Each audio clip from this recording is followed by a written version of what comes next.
ગુજરાતી વ્યાકરણમાં મિત્રો આપ સૌનું હાર્દિક સ્વાગત કરું છું. હું છું જગદીશ દવેસર. મિત્રો આજનો એક રસપ્રદ ટોપિક વ્યાકરણનો પાયો જેને કહી શકાય, આપણે ત્યાંથી એનો શુભારંભ કરીએ. તો બહુ જ નાનકડો અને ગુજરાતી વ્યાકરણ માટે એક મહત્ત્વનો આ ટોપિક છે. એનું નામ છે સંજ્ઞા. તો સૌથી પહેલાં તમને સંજ્ઞાની રસપ્રદ માહિતી આપું કે સંજ્ઞા એટલે શું, સંજ્ઞા કોને કહેવાય, સંજ્ઞાના પ્રકારો કયા કયા છે, અને સંજ્ઞાને પરીક્ષામાં જ્યારે આ પ્રશ્ન પૂછાતો હોય છે તો કયા પ્રકારનો પૂછાતો હોય છે. તો આપણે એની સંજ્ઞાની વાત કરીએ તો સંજ્ઞા કોને કહેવાય. સંજ્ઞાનો અંગ્રેજી શબ્દ છે નાઉન. તો કે સંજ્ઞા જે છે દરેક ભાષાની અંદર આવતી હોય છે. એક નાનકડું તમને ઉદાહરણ તમને આપું કે બાળકનો જન્મ થાય છે ત્યારે એની ભાષા આવડતી નથી. જેમ જેમ તેનો વિકાસ એના પરિવારમાં થતો હોય છે એમ તેની જે ભાષા હોય એ પ્રમાણે તેના શબ્દો ઘડાતા હોય છે. હવે બાળકની સંજ્ઞા વિશેનું કોઈ ખબર જ નથી, પણ એના જે વારસદાર જે છે, એના જે પાલક જે છે, યા એનો જે પરિવાર જે છે એને ધીમે ધીમે એને શીખવે છે. આ ગાય છે, આ મમ્મી છે, પપ્પા છે અને ઘોડો કહેવાય. તો બાળક જે છે એ ધીમે ધીમે ધીમે ધીમે સંજ્ઞાથી વાકેફ થતો જાય છે. આજે કોઈ પણ વ્યક્તિ, દેશ, રાજ્ય, નદી, પર્વત, આ તમામના નામ છે. તમે કલ્પના કરો કે કોઈ નામ જ ન હોય તો, દાખલા તરીકે હું છું, મારું નામ જ ન હોય તો, કોઈ દેશમાં આપણે જવું છે તો દેશનું નામ જ ન હોય તો. એટલે સંજ્ઞા જે છે ને સામાન્ય વ્યાખ્યા આમ કહી શકાય કે સંજ્ઞા એટલે કોઈ પણ વસ્તુ, વ્યક્તિ, પદાર્થ, આ બધાને ઓળખવાને માટે જે વિશેષ આપણે જે શબ્દનો ઉપયોગ કરીએ છીએ એને આપણે કહીએ છીએ સંજ્ઞા કહેવામાં આવે છે. બાળક જ્યારે વિભિન્ન શબ્દોથી પરિચિત થાય છે ત્યારે જુદી જુદી સંજ્ઞાઓથી પણ પરિચિત થાય છે. એટલે એમ કહી શકાય કે ભાષાને શીખવા માટેનો પ્રથમ તબક્કો એટલે સંજ્ઞા. જ્યાં સુધી બાળકના મગજમાં ભિન્ન ભિન્ન પ્રકારના શબ્દોનો વિકાસ થતો નથી, ભિન્ન ભિન્ન પ્રકારના શબ્દો જે છે તેના મગજમાં એને પરિપક્વ બનતા નથી, ત્યાં સુધી સંજ્ઞા એના માટે અધૂરી ગણાતી હોય છે. ક્યારેક આપણે પણ જીવનમાં ઘટના બનતી હોય છે કે કોઈ વસ્તુને આપણે જોયેલી છે, આપણે તેને ખબર જ નથી કે એને શું કહેવાય, ત્યારે આપણે તેનું વિસ્તૃત વર્ણન કરીએ. આ પ્રમાણેનું હતું, આ પ્રમાણેનું હતું, આ પ્રમાણેનું હતું. અને જો આપણે તેને જોઈ જ હોય તો તરત જ કહી શકીએ કે મેં હાથી જોયો, ઘોડો જોયો, વાઘ જોયો. આ સંજ્ઞાથી. એટલે સંજ્ઞાની વ્યાખ્યા આ પ્રમાણે બને: કોઈ પણ વ્યક્તિ, પદાર્થ, વસ્તુ, જાતિ, ભાવ, ક્રિયા, આ બધાને દર્શાવનારા જે શબ્દો જે છે એને સંજ્ઞા કહેવામાં આવે છે. તો આવી જ મિત્રો મારે સંજ્ઞા વિશેની મારે તમને વાત કરવી છે. એક નાનકડું ઉદાહરણ લખું કે સંજ્ઞા કોને કહેવાય. આપણે કોઈ પણ વાક્ય બોલતા હોઈએ કે લખતા હોઈએ ત્યારે તેમાં ભિન્ન ભિન્ન પ્રકારે સંજ્ઞા રહેલી છે. એમ લખું કે આપણું વાક્ય છે કે હિમાલય સૌથી ઊંચો પર્વત છે. હિમાલય સૌથી ઊંચો પર્વત છે. આ વાક્ય લખ્યું. આ વાક્યમાં એક જ સંજ્ઞા નથી. જો આ આખું જે વાક્ય બનેલું છે જુદી જુદી સંજ્ઞાઓથી બનેલું છે. હિમાલય સંજ્ઞા છે, પર્વત સંજ્ઞા છે. તો બાકીના શબ્દો શું છે? બાકીના શબ્દની ચર્ચા આપણે એમાં કરવાની નથી, પણ છતાં તમને માહિતી આપી દઉં. આ છે જે છે એ ક્રિયાપદ છે. ઊંચો જે છે એ એડજેક્ટિવ એટલે કે વિશેષણ છે. સૌથી, આ પણ વિશેષણ છે. એટલે આ જે શબ્દ જે રહ્યો સૌથી ઊંચો, આને વિશેષણનું પણ વિશેષણ કહેવામાં આવે. આપણે જ્યારે વિશેષણનો ટોપિક આવશે ત્યારે એને લગતી આપણે રસપ્રદ માહિતી એમાં મેળવીશું. હિમાલય સંજ્ઞા છે, પર્વત સંજ્ઞા છે. છોકરો દોડતો દોડતો આવ્યો તો છોકરો સંજ્ઞા છે. તો આવા સંજ્ઞાના પ્રકારો, સંજ્ઞાની વ્યાખ્યા, એની મિત્રો આપણે અહીં માહિતી મેળવીએ. તો સૌથી પહેલાં આપણે વાત કરીએ કે સંજ્ઞા કોને કહેવાય એની વ્યાખ્યા લઈએ. સંજ્ઞા એટલે શું? સંજ્ઞાની વ્યાખ્યા ઘણીવાર પરીક્ષામાં પૂછાતી હોય છે, એટલે સંજ્ઞાની વ્યાખ્યાને તમે ધ્યાનમાં રાખજો. આ રીતે પ્રશ્ન આવે કે કોઈ ચોક્કસ વ્યક્તિ, સ્થળ, પદાર્થ, જાતિ કે ક્રિયાને દર્શાવનારા શબ્દને ખાલી જગ્યા કહેવામાં આવે છે. શું કહેવામાં આવે છે? તો સંજ્ઞા કહેવામાં આવે છે. એટલે કે સંજ્ઞાની વ્યાખ્યા જે છે આપણને કંઠસ્થ હોવી જોઈએ. તો આના આધારે વ્યાખ્યા રીતે બને છે કોઈ ચોક્કસ વ્યક્તિ. તમે શબ્દને તમે પકડજો. ચોક્કસ વ્યક્તિ, હું એમ કહું કે રમેશ, એટલે જે રમેશ નામનો વિદ્યાર્થી હશે એ જ ઊભો થશે. કોઈ ચોક્કસ વ્યક્તિ, સ્થળ, હું એમ કહું કે ગિરનાર ગયો તો ચોક્કસ સ્થળ ગયું. સ્થળ, પદાર્થ, મેં દૂધ પીધું તો દૂધ એ ચોક્કસ પદાર્થ થયો. એની જે ઓળખ આપવા માટે જે જુદા જુદા આપણે શબ્દોનો ઉપયોગ કરીએ છીએ એને સંજ્ઞા કહેવામાં આવે છે. સાદી ભાષામાં કહી શકાય કે સંજ્ઞા એટલે કોઈ પણ વસ્તુને ઓળખવાને માટે આપવામાં આવતું નામ. એમ કહું કે પંખો બંધ કરો તો તરત પંખો શબ્દ બોલતા આપણા મગજમાં પંખા કોને કહેવાય એની આકૃતિ, એની સંજ્ઞા મનમાં ઉદ્ભવે છે. આ પંખો, આને પંખો કહેવાય. હું એસીને કે પંખો ના કહી શકું. તો બાળકમાં આવી સંજ્ઞાનો ક્રમશઃ વિકાસ થતો હોય છે. ને બીજું મિત્રો કે સંજ્ઞા જે છે ને ધોરણ 5માંથી આ વ્યાકરણમાં મુદ્દો આવે છે. કોઈ ધોરણ 10માં 12માં કે કોલેજમાં આવતો એ મુદ્દો નથી. આ જે સંજ્ઞાનો જે ટોપિક જે છે એ ધોરણ 5નો આ મુદ્દો છે. પણ જો ત્યાં આગળ જરૂર છે. સંજ્ઞાની વ્યાખ્યા છે કોઈ ચોક્કસ વ્યક્તિ, સ્થળ, પદાર્થની ઓળખ સૂચવતાનો જે શબ્દ જે છે એને આપણે સંજ્ઞા કહીએ છીએ. અથવા બીજી રીતે મારે વ્યાખ્યા આપી છે તો શું કહી શકાય? બીજી રીતે વ્યાખ્યા આ રીતે આપી શકાય: પ્રાણી, પદાર્થ, દ્રવ્ય. દ્રવ્યમાં તમામ પ્રકારના દ્રવ્ય આવી ગયા. જ્યારે આપણે તેના પ્રકારોની વાત કરીએ એટલે તેની માહિતી મેળવીએ. ગુણ, ગુણમાં કેવો હોય? હોશિયાર, નબળો, ચાલાક, મૂર્ખ, આ બધા ગુણ બતાવે છે. ક્રિયા, ક્રિયામાં રમવું, બોલવું, ચાલવું, ઉઘરાણી, બચત, આ બધી ક્રિયા થઈ. અને સ્થિતિ, આ જે દર્શાવે છે એને ઓળખવાને માટે આપણે જે શબ્દોનો ઉપયોગ કરીએ છીએ એને સંજ્ઞા કહેવામાં આવે છે. બંને વ્યાખ્યા માન્ય છે. હજી તો જુદા જુદા વ્યાકરણ શાસ્ત્રીઓએ સંજ્ઞાની વ્યાખ્યા જુદી જુદી આપેલી છે, પણ બધાનો સારાંશ સમાજ છુપાયેલો છે. તમે આને યાદ રાખો કે આને યાદ રાખો, બંને સરખી છે. કોઈ પણ પ્રાણી, પદાર્થ, દ્રવ્ય, ગુણ, ક્રિયા કે સ્થિતિને દર્શાવનારો જે ક્રિયા જે છે, જે પદાર્થ જે છે, જે ઓળખવા માટે જે શબ્દોનો આપણે ઉપયોગ કરીએ છીએ તેને સંજ્ઞા કહેવામાં આવે છે. તમને એવું લાગે કે સર અહીંયા તો નામ શબ્દ લખેલું છે, કેમ નામ લખ્યું? તો મિત્રો એ પણ તમને ખુલાસો કરી નાખું કે સંજ્ઞા જે આપેલી છે ને, આ સંજ્ઞા એ વ્યાકરણની દ્રષ્ટિએ શબ્દ છે અને બીજો શબ્દ આપેલો છે તે નામ. અને સંજ્ઞા પણ કહેવાય અને તેને નામ પણ કહેવાય. આ બંને એકબીજાના પર્યાય શબ્દો છે. સંજ્ઞા પણ તમે કહી શકો અને તેને નામ પણ કહી શકો. તો આ બંને વ્યાખ્યા ધ્યાનમાં રાખવાની છે. કોઈ ચોક્કસ વ્યક્તિ, વસ્તુ, સ્થળ કે પદાર્થની ઓળખ જે સૂચવે છે તેને સંજ્ઞા કહેવામાં આવે છે. અથવા પ્રાણી, પદાર્થ, દ્રવ્ય, ગુણ, ક્રિયા કે સ્થિતિ આને દર્શાવનારો જે શબ્દ છે એને આપણે સંજ્ઞા કહેવામાં આવે છે. સંજ્ઞાની વ્યાખ્યાને તમે મિત્રો યાદ રાખજો.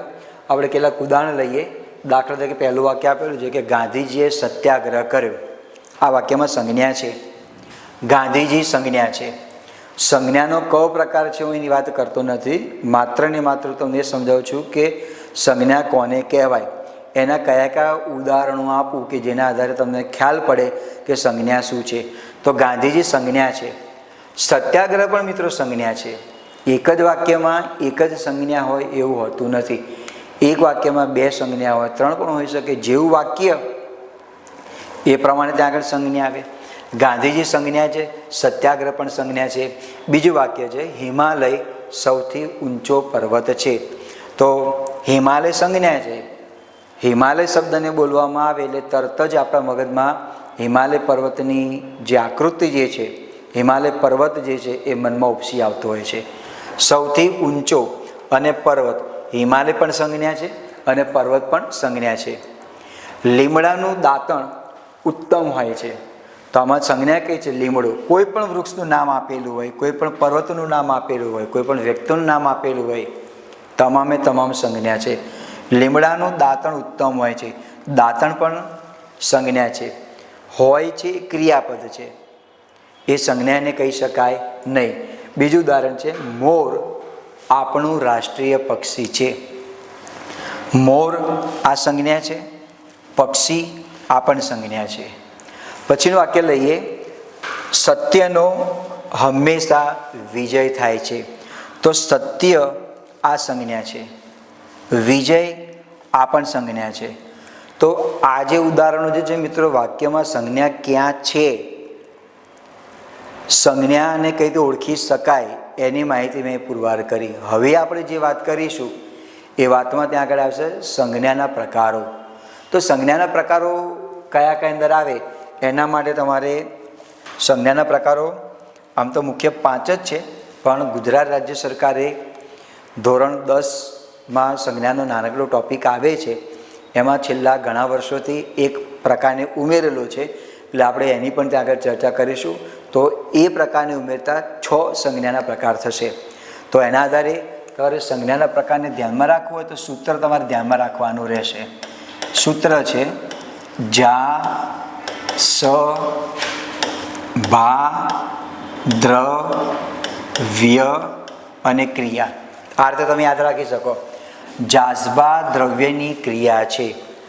જા એટલે જાતિવાચક, સ એટલે સમૂહવાચક, ભા એટલે ભાવવાચક, દ્ર એટલે દ્રવ્યવાચક અને વ્યય એટલે વ્યક્તિવાચક. બીજું નામ છે વિશેષ સૂચક પણ સંજ્ઞા તેને કહેવાય. અને ક્રી તો ક્રીનો અર્થ બને છે ક્રિયાવાચક સંજ્ઞા. આમ આપણે અહીંયા 6 પ્રકારો આપણે શીખવાના છે. અહીંયા જાતિવાચકની અંદર સમગ્ર જાતિનો ઉલ્લેખ કરવામાં આવે. સમગ્ર જાતિની અંદર પશુ હોય, પક્ષી હોય, નદી, પર્વત આ બધાનો ઉલ્લેખ અમારે ત્યાં આગળ થતો હોય છે. સમૂહવાચકની અંદર શું આવે કે આ પ્રકારની જે સંજ્ઞા છે ને દોસ્તો, એને ગણી શકાતી નથી. સમૂહવાચકમાં સંજ્ઞાને આપણે ગણી શકીએ છીએ, દ્રવ્યવાચકમાં ગણી શકાતી નથી. માનો કે એમ કહેવામાં આવે કે સભામાં માણસો આવે તો માણસો એ જે છે સમૂહવાચકથી. ટોળું આવ્યું, ટોળું સમૂહવાચકથી ગણી શકાય કે ટોળામાં 500 માણસ છે, 1000 માણસો છે, 10 છે, કેટલા છે આપણે ગણી શકતા હોઈએ છીએ, એટલે સમૂહમાં આવે. ભા જે છે ભાવવાચક, એ પ્રકારનો ભાવ બતાવે, જેને આપણે જે ઇન્દ્રિયો દ્વારા આપણે તેનો અનુભવ કરી શકીએ છીએ, એને આપણે જોઈ શકતા નથી. દાખલા તરીકે ઠંડી લાગે છે તો ઠંડીનો આપણે અનુભવ કરી શકીએ છીએ, તેને જોઈ શકતા નથી. પ્રેમ, ગુસ્સો, દયા, મીઠાશ આ બધા શબ્દો ભાવવાચક સંજ્ઞામાં આવે. પછી દ્ર એટલે દ્રવ્યવાચક. આ સંજ્ઞાને સમજવી બહુ સરળ છે, જેનું આપણે માપન કરી શકતા હોઈએ. દરેક પદાર્થનો પોતપોતાનો એકમ છે. ઘન પદાર્થ હોય, પ્રવાહી હોય, વાયુ હોય. દાખલા તરીકે પેટ્રોલ, તો પેટ્રોલ આપણે લીટરમાં લઈએ છીએ. તો પેટ્રોલ, દૂધ, છાશ, માખણ, ઘી, લાકડું આ બધાએ જેનું માપન થતું હોય ને તમામે તમામ દ્રવ્યવાચક સંજ્ઞામાં આવે. પછી આવે છે વ્યક્તિવાચક સંજ્ઞા. વ્યક્તિવાચકનું બીજું નામ આપેલું છે, તેનું વિશેષ સૂચક સંજ્ઞા તેને કહેવામાં આવે. તો આમાં કોઈ પણ વ્યક્તિનું વિશેષ નામ હોય, રમેશ, જયેશ, જયા, દેશનું નામ હોય ભારત, અમેરિકા, કોઈ નદીનું નામ હોય સાબરમતી, ગંગા, સરસ્વતી, આ બધા વ્યક્તિવાચકમાં આવે. અને આ ક્રિયાવાચક સંજ્ઞાનો મુદ્દો હવે આમાં નવા પાઠ્યપુસ્તક પ્રમાણે ત્યાં ઉમેરવામાં આવેલો છે. ક્રિયા સૂચક સંજ્ઞા એટલે કે જે ક્રિયાનો ભાવ બતાવે છે. હું એમ કહું કે મને ક્રિકેટ રમવી ગમે છે, મને ક્રિકેટ રમવું ગમે છે, તો રમવું શબ્દ ત્યાં આગળ આવે, ક્રિયા બતાવે છે. તો આ સંજ્ઞાનો પ્રકાર ત્યાં આગળ થયો ક્રિયાવાચક સંજ્ઞા થઈ. બહુ જ સરળ મુદ્દો છે, એમાં કે આપણે સંજ્ઞાને સમજવાને માટે, ઓળખવાને માટે વધારે પડતું મગજને આપણે તકલીફ આપવી પડે ત્યાં આગળ છે નહીં. તો આ સંજ્ઞાની માહિતી આપણે લીધી, સંજ્ઞાના પ્રકારોની. હવે આપણે તેના પ્રકારો વિશેની માહિતી મેળવીએ. સંજ્ઞાના પ્રકારો, એમાં પહેલો પ્રકાર લઈએ જાતિવાચક સંજ્ઞા. આપણે આની માહિતી મેળવીશું. બીજો પ્રકાર છે સમૂહવાચક સંજ્ઞા. ત્રીજો પ્રકાર છે ભાવવાચક સંજ્ઞા. ચોથો પ્રકાર છે દ્રવ્યવાચક સંજ્ઞા. પાંચમો વ્યક્તિવાચક. વ્યક્તિવાચકનું બીજું નામ છે વિશેષ સૂચક સંજ્ઞા.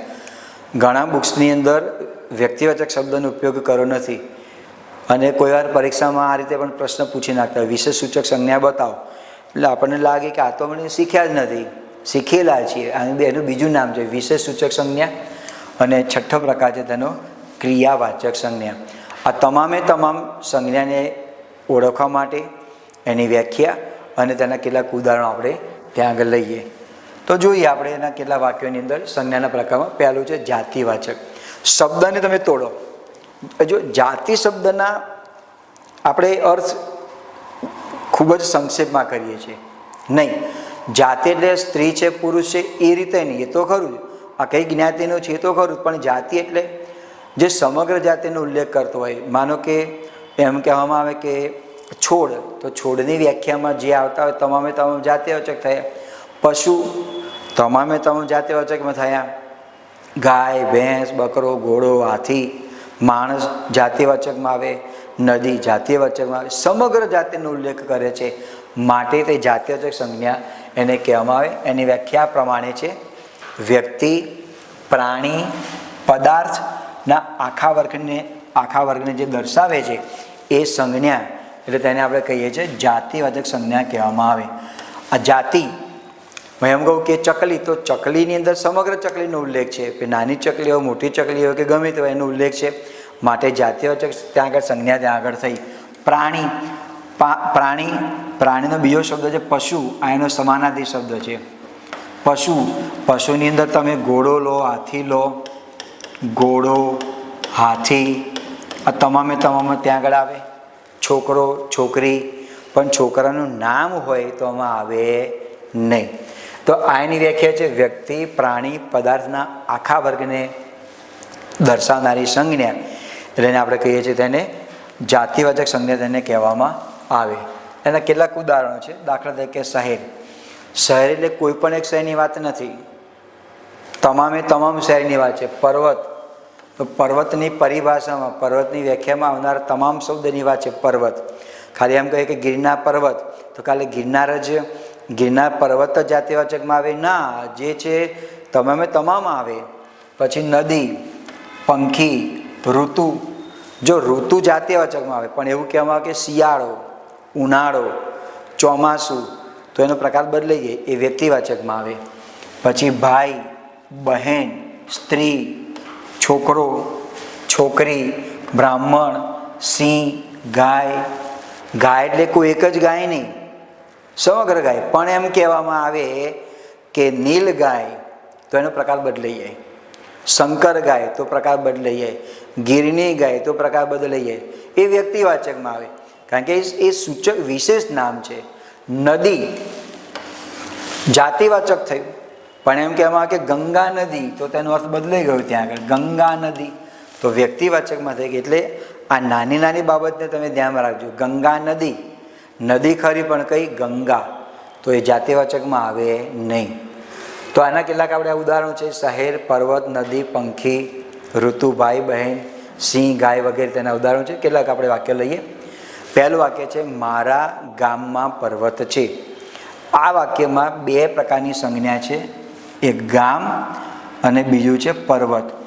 ગામ જાતિવાચક છે, પર્વત પણ જાતિવાચક છે. બીજું વાક્ય છે: નદી ખળખળ કરતી વહે છે. કોણ વહે છે? નદી. નદી જે છે એ જાતિવાચક સંજ્ઞા બતાવે છે. ખળખળ કોઈ જે છે એ આ વહે છે ક્રિયાપદ છે, એના અર્થમાં વધારો કરનારો શબ્દ છે. એ જે એનું સંજ્ઞાનો પ્રકારમાં આવે નહીં. આપણે ખાલી આવી શીખીએ છીએ જાતિવાચક સંજ્ઞા, એટલે માટે નદી જે છે એ જાતિવાચક સંજ્ઞામાં આવે. ભારત મારો દેશ છે. હવે દેશ જાતિવાચકમાં આવે, ભારત જે છે જાતિવાચકમાં ના આવે, એટલે આપણે ભારતને ધ્યાનમાં રાખીશું નહીં. અહીંયા આપણે શીખીએ છીએ જાતિવાચક સંજ્ઞા, તો દેશ જાતિવાચક સંજ્ઞા થઈ. બીજું ઉદાહરણ આપેલું છે: ગાય દૂધ આપે છે. તો દૂધ જે છે એ જાતિવાચકમાં ના આવે, એ સંજ્ઞાનો પ્રકાર અલગ છે. તો એમાં જાતિવાચક સંજ્ઞામાં શું આવે છે? ગાય. તો ગાય જે છે એ જાતિવાચક સંજ્ઞા ત્યાં આગળ બતાવે છે. બીજું ઉદાહરણ છે: આ લાકડાની ખુરશી છે. હવે આપણને એવું લાગે કે સર લાકડું જે શબ્દ છે એ જાતિવાચકમાં ના આવે. ના, લાકડું જાતિવાચકમાં ન આવે. તમે તમામે તમામ સંજ્ઞાના પ્રકારોને ધ્યાનમાં રાખશો એટલે તમને તરત જ ખબર પડી જશે કે આ પ્રકાર જે સંજ્ઞાનો પ્રકાર જે છે શામાં આવે છે? લાકડું દ્રવ્યવાચકમાં આવે, જાતિવાચકમાં આવે નહીં. પણ ખુરશી શબ્દ જે છે, ખુરશી મંડળ એને આપેલી હોય અને સંજ્ઞાનો પ્રકાર આપણે ઓળખવાનો છે, તો એ સંજ્ઞાનો પ્રકાર બને છે જાતિવાચક સંજ્ઞા બને. તો તમારે એક જ ધ્યાનમાં રાખવાની છે, સમગ્ર જાતિનો ઉલ્લેખ કરે ને એટલે એને જાતિવાચક સંજ્ઞા કહેવામાં આવે. જો કે અહીંયા લખેલી આટલી યાદીમાં બધી જ સંજ્ઞાઓ આવી જાય તેવું નથી. આ તો અસંખ્ય ઉદાહરણ છે. કૂતરું તો એક જ પ્રકારનું કૂતરું જે છે જાતિવાચકમાં આવે, પણ પછી અમે કૂતરાનું કોઈ વિશેષ નામ આપવામાં આવે તો એ જાતિવાચક ના થઈ જાય. એ જે છે પછી ત્યાં સંજ્ઞાનો પ્રકાર બદલાઈ જતો હોય છે. તો અહીં કૂતરું એટલે કૂતરાની વ્યાખ્યામાં આવનારો સમગ્ર વર્ગ આવે, પણ પછી એનું વિશેષ નામ આપવામાં આવે તો પછી તેનો પ્રકાર બદલાઈ જતો હોય છે. તો આ પ્રમાણે પહેલો પ્રકાર જે છે મિત્રો એ જાતિવાચક સંજ્ઞાનો ત્યાં આગળ પ્રકાર આપણે પૂર્ણ કરીએ. આપણે આપણી જે સફર જે છે સફરને આપણે આગળ વધારીએ. બીજો પ્રકાર જે આવે છે એના જે સમૂહવાચક સંજ્ઞા. સમૂહને તમારે યાદ રાખવું હોય તો આટલું તમારે ધ્યાનમાં રાખવું. આ સંજ્ઞા જે છે મિત્રો એને તમે ગણી શકો છો, ગણી શકાય. ટોળું આવ્યું તો આપણે કહીએ ટોળામાં કેટલા માણસો હતા? ટોળામાં 50-100 માણસો હતા, આપણે ગણી શકીએ. સભામાં કેટલા માણસો? સભાને ગણી શકીએ છીએ. એટલે આ સમૂહવાચક સંજ્ઞા આવે જેને આપણે ગણી શકીએ છીએ. અને જેને ગણી ન શકાતી હોય એ પાછો પ્રકાર બદલાઈએ. અહીંયા મોટે ભાગે વિદ્યાર્થીઓ આ ભૂલ કરે છે. શામાં? એક સમૂહમાં ભૂલ કરે છે અને બીજો જે ભૂલ કરે છે એ દ્રવ્યવાચક સંજ્ઞામાં ભૂલો કરે છે. તમારે આ બંનેમાં એટલું તમારે ધ્યાનમાં રાખવાનું છે, દ્રવ્યવાચક સંજ્ઞા જે આપેલી હોય એને ગણી શકાતું નથી અને ગણી શકાતું નથી. અને આ જે છે એને ગણી શકાય. સમૂહવાચક જે છે દ્રવ્યવાચકમાં જે છે આને તમે સમૂહવાચક સંજ્ઞામાં તમે લઈ ના શકો. એટલે મોટાભાગે આપણી ભૂલ અહીંયા પડતી હોય છે. ક્યાં? દ્રવ્યવાચકમાં અને સમૂહવાચકમાં. જો બંનેનો પ્રકારનો આપણે એને જે ભેદરેખા જે છે એ ભેદરેખાને આપણે જોઈશું એટલે આપણને ખ્યાલ પડશે. પણ તમારે આટલું ધ્યાનમાં રાખવાનું, સમૂહવાચક સંજ્ઞાને ગણી શકાય છે. તેને આપણે કેટલાક ઉદાહરણો લઈએ સમૂહવાચક સંજ્ઞાના. એની વ્યાખ્યા લઈએ. વ્યક્તિ, પ્રાણી કે વસ્તુઓના સમૂહને ઓળખવાને માટે જે સંજ્ઞાનો આપણે જે શબ્દોનો ઉપયોગ કરીએ છીએ એટલે તેને આપણે કહીએ સમૂહવાચક સંજ્ઞા કહેવામાં આવે. ટૂંકમાં તમારે એટલું ધ્યાનમાં રાખવાનું છે કે સમૂહવાચક સંજ્ઞાને આપણે ગણી શકીએ છીએ. હું કેટલાક ઉદાહરણો લખું કે દાખલા તરીકે ધણ. ગાયોનું જે ટોળું હોય ને એને ધણ કહેવામાં આવે. માણસોનું ટોળું હોય ને ધણ ના કહેવાય. હા, આ માણસનું ધણ આવ્યું તો શબ્દોનો આપણે ખોટો ઉપયોગ કર્યો છે. માણસો હોય તેના માટે શબ્દ કારણ કે ટોળું આવે. માણસોનું ટોળું, કેટલા ટોળામાં હતા, કેટલી ગાયો છે, આને ગણી શકાય. પછી શબ્દ આપેલો છે ખાડું. હવે ખાડું કોને કહેવાય? તમને પરીક્ષામાં પ્રશ્ન પૂછ્યો, ખાડું સંજ્ઞાનો પ્રકાર ઓળખો. પણ ખાડું કોને કહેવાય દોસ્તો આપણને ખબર જ ના હોય તો માટે તમારે શબ્દ ભંડોળ વધારવી જરૂરી છે. ખાડું એટલે જે ભેંસનું જે ટોળું હોય ને એને ખાડું કહેવામાં આવે અને આપણે ગણી શકીએ. એટલે આ જે પ્રકાર જે છે પ્રકાર કયો થયો? સમૂહવાચક સંજ્ઞા ત્યાં આગળ થઈ. આપણે લઈએ કેટલીક વ્યાખ્યા લઈએ એના આધારે સમૂહવાચક સંજ્ઞાની. વ્યક્તિ, પ્રાણી કે વસ્તુઓના સમૂહને ઓળખવાને માટે જે શબ્દોનો આપણે ઉપયોગ કરીએ છીએ તેને સમૂહવાચક સંજ્ઞામાં કહેવામાં આવે. જો કેટલાક ઉદાહરણ છે. ટોળું, તમે મનમાં વિચારજો, આપણે ગણી શકીએ છીએ. સરઘસ, કોઈ વિરોધ કરવાને માટે, કોઈ સમાજમાં જનજાગૃતિ માટે સરઘસ નીકળેલો ગણી શકીએ. સરઘસમાં કેટલા માણસો જોડાયા? 1000-2000 માણસો જોડાય. અને સર્કસ, આ બંને શબ્દો અલગ અલગ છે. પછી સભા, ઝુમખું, ચાવીનું ઝુમખું, આને ગણી શકાય. ટુકડી, લશ્કર જે છે ફલાણી ટુકડી આવી તો ટુકડીમાં કેટલા માણસો હતા? સમિતિ, ફોજ, કાફલો, ધણ, લૂમ, કેળાની હોય ને લૂમ કહેવામાં આવે, ગણી શકીએ છીએ. મેદની, મેદની એટલે ટોળું. જનમેદની, માણસો માટે શબ્દ વપરાય છે. જનમેદની, મેદની એટલે ટોળું થાય. પછી લશ્કર, ભીડ, મંડળ, મંડળી, હરોળ. આ આગલી હરોળમાં બેસો તો આગલી હરોળમાં 10 માણસો હોય, 10 વિદ્યાર્થીઓ ત્યાં આગળ. હરોળ એટલે એ તમારે સમૂહવાચક આવે. પછી મંડળી, હરોળ, ફોજ, ભંડોળ, ટુકડી, ઢગલો, કુટુંબ, આપણે પરિવાર જે છે એ પણ સમૂહવાચકમાં આવે. ગણી શકીએ છીએ પરિવારમાં કેટલા સભ્યો છે? 7 સભ્યો છે, સમૂહવાચક થયું. જૂથ, કુળ, વંશ, જનતા. જનતા એટલે લોકો.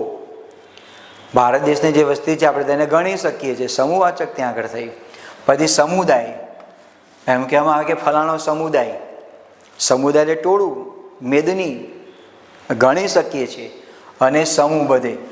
આ બધી વ્યાખ્યાઓ મિત્રો તમારે એટલું ધ્યાનમાં રાખવાનું છે, જે ગણી શકાય બધું સમૂહવાચકમાં આવે, જે ગણી શકાતું નથી, જેનું માપન થાય છે બધું દ્રવ્યવાચકમાં ત્યાં આગળ આવે. આટલી સૂક્ષ્મ ભેદરેખા તમે જાણી જાઓ ને એટલે તમને સંજ્ઞામાં કોઈ તકલીફ પડતી હોતી નથી. કેટલાક આપણે ઉદાહરણ લઈએ. દાખલા તરીકે પહેલું વાક્ય છે કે લોકોનું ટોળું ઉગમણી દિશામાં આવ્યું. હવે આ વાક્યમાં માત્ર ટોળું લખું તો પણ ચાલે એવું હતું જ, અને લોકોનું ટોળું શબ્દ લખેલું છે તો વાક્ય ખોટું નથી. આ બંને રીતે લખી શકાય. લોકોનું ટોળું અને ટોળું એમ લખી શકાય. એટલે બંને શબ્દ બંને રીતે લખી. ટોળું સામે આવ્યું, લોકોનું ટોળું આવ્યું, એટલે બંને સાચા છે વાક્યમાં. તો આમાં મારે શોધવું છે સમૂહવાચક સંજ્ઞા કોને કહેવામાં આવે, એ મારે શોધવું છે. તો તમને આ રીતે વાક્ય આપેલું છે. લોકો સમૂહવાચક છે, આપણે ગણી શકીએ છીએ. ટોળું સમૂહવાચક છે, ગણી શકીએ છીએ. ઉગમણી સમૂહવાચક નથી, દિશા સમૂહવાચક નથી. એટલે આ બીજો જે પ્રકાર છે જે સમૂહવાચકમાં આવે નહીં. હા, ઉગમણી શબ્દ તમે લો ને, આ માનો કે લઈએ તો તમને સમજૂતી માટે કહું છું, ભૂલ ભૂલાવણી માટે નહીં. તમને પ્રશ્ન આપેલો છે કે દિશા, આપણે પ્રકાર શીખી ગયા. જાતિવાચક, પણ એમ કહેવામાં કે પૂર્વ દિશા વ્યક્તિવાચક, ઉગમણી દિશા તે વ્યક્તિવાચક. એક જ વાક્યમાં એક જ સંજ્ઞા એવું હોતું નથી. ચલો બીજું આપણે વાક્ય લઈએ. આ રીતે વાક્ય આપેલું છે. આબાલ વૃદ્ધ સરઘસમાં જોડાયા. આબાલ વૃદ્ધ એટલે બાળકથી માંડીને વૃદ્ધ સુધીના જે લોકો હોય ને એને આબાલ વૃદ્ધ કહેવામાં આવે. બાળકથી માંડીને વૃદ્ધ. પણ અહીંયા સમૂહવાચક સંજ્ઞા મારે શોધવી છે તો ત્યાં આગળ સરઘસ. આ રીતે સમૂહવાચક સંજ્ઞા બને. સરઘસમાં જેટલા માણસો જોડાયા હોય એ બધાને આપણે ગણી શકીએ છીએ. સમી સાંજે ધણ પાછું ફરે છે. ગાયોનું જે ટોળું હોય ને ધણ કહેવામાં આવે. ધણ ગણી શકીએ છીએ. ધણમાં કેટલી ગાયો હતી? 100, 200, 500 ગણી શકીએ છીએ. 1000 હોય ને તો પણ એને ધણ જ કહેવામાં આવે. એક ગાય હોય તો ધણ ના કહેવાય. એક ગાય જતી હોય ને પછી આવું વાક્ય ના કહેવાય કે આ ગાયનું ધણ જાય છે, ના કહેવાય. એ ગાય એ બહુવચનમાં ત્યાં આગળ આવે. ગાયનું ધણ પાછું ફરે છે. સભામાં વડાપ્રધાને ભાષણ આપ્યું. તો સભા જે છે એ સમૂહવાચક સંજ્ઞા થઈ. વડાપ્રધાન સમૂહવાચકમાં ત્યાં આગળ આવે નહીં. ભાષણ પણ સમૂહવાચકમાં આવે નહીં. તો આ સમૂહવાચક સંજ્ઞામાં સભા એ સમૂહવાચક સંજ્ઞા બતાવે છે. તો સભા કોને કહેવાય? જનમેદની ભેગી થઈ હોય ત્યાં ને આપણે કહીએ કે ગઈકાલે વડાપ્રધાનની અહીંયા મિટિંગ હતી, સભામાં આટલા લોકો જોડાયા, 1,00,000 2 લાખ તો માણસ આવ્યા હશે. તો આ ગણી શકીએ છીએ. એટલે સમૂહવાચક સંજ્ઞામાં આવે. એટલે પહેલો પ્રકાર જે છે આપણે ત્યાં પૂર્ણ કર્યો જાતિવાચકનો, સમગ્ર જાતિનો ઉલ્લેખ કરે. બીજો જે પ્રકાર આપણે પૂર્ણ કર્યો સમૂહવાચકનો, સમૂહવાચક સંજ્ઞાને આપણે ગણી શકીએ છીએ.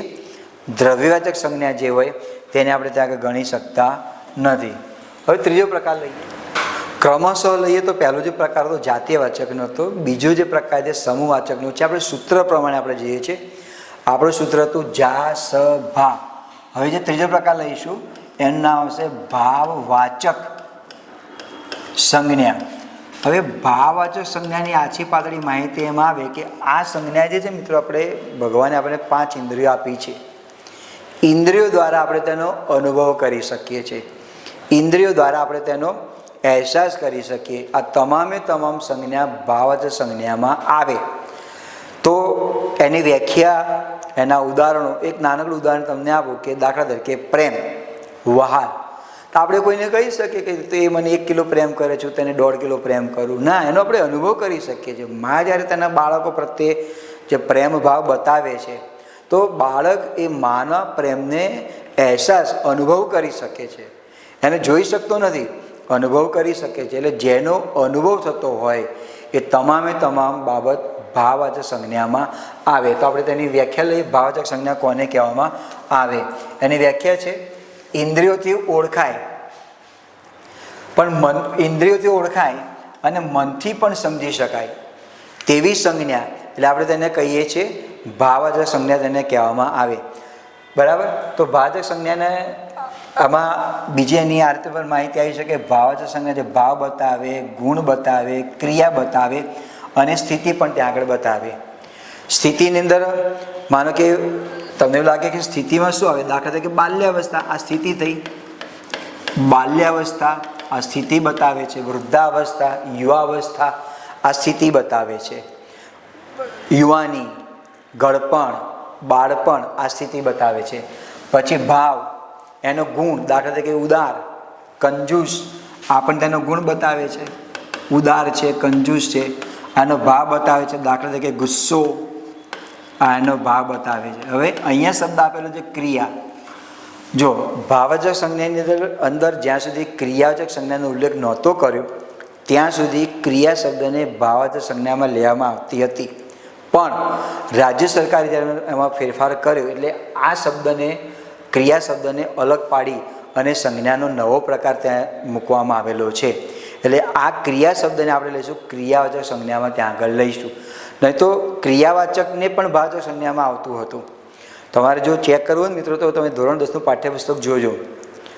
કારણ કે ધોરણ 10ના પાઠ્યપુસ્તકમાં વ્યાકરણ કસોટી 1 એમાં આ ક્રિયાવાચક જે સંજ્ઞા જે છે એનો બહુ લાંબો લેખ આપેલો છે. એટલે પહેલાં આ ક્રિયાને ગણવામાં આવતું હતું. મેં આ શબ્દને જાણી જોઈને લખેલો છે. કારણ કે ઘણી બુક્સ તમે વાંચતા હોય તો ક્રિયા શબ્દ તમને આપેલો હોય તો આપણને લાગે કે સર ક્રિયા તો ભાવવાચકમાં ના આવે. ના, પણ ક્રિયાને હવે ક્રિયાવાચક સંજ્ઞામાં ત્યાં આગળ લેવામાં આવેલો છે. બીજું આપણે તેની બીજી રીતે આ રીતે પણ વ્યાખ્યા આપી શકીએ.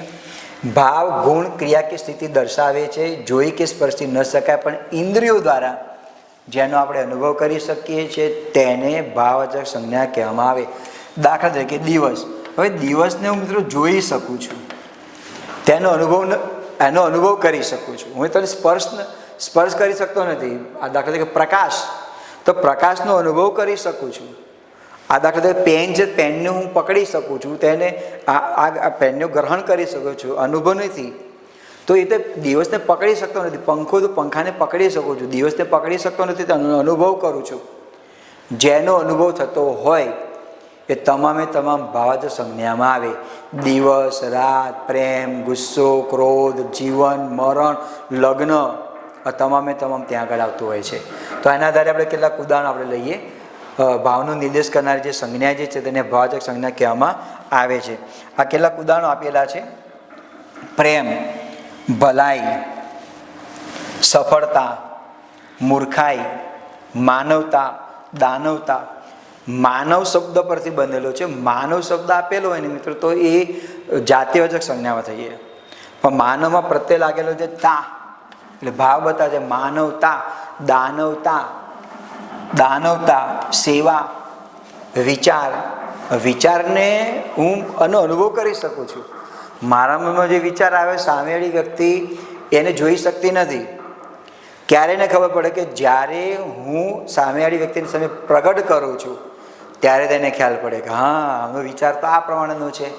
એટલે વિચાર જે છે ને ભાવવાચકમાં આવે.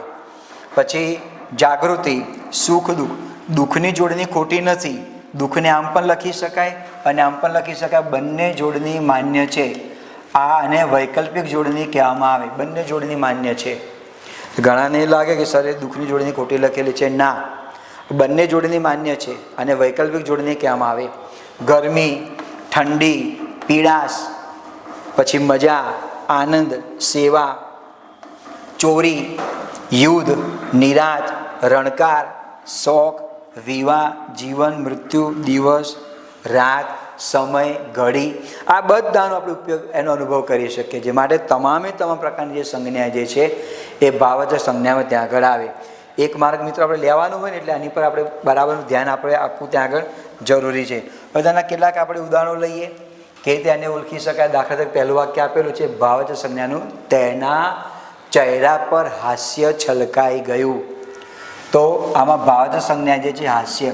હું આખી પંક્તિ મિત્રો એની પર દરેક શબ્દને અહીંયા મારે ખાલી ફોકસ પાડવો છે ભાવવાચક સંજ્ઞા પર. એટલે માત્ર એ જ શબ્દની પર પ્રકાશ પાડું છું. તો હાસ્ય શબ્દ જે છે એ તેનો ભાવ બતાવે છે. હસવું, રડવું, બોલવું આ જે ક્રિયા બતાવે છે.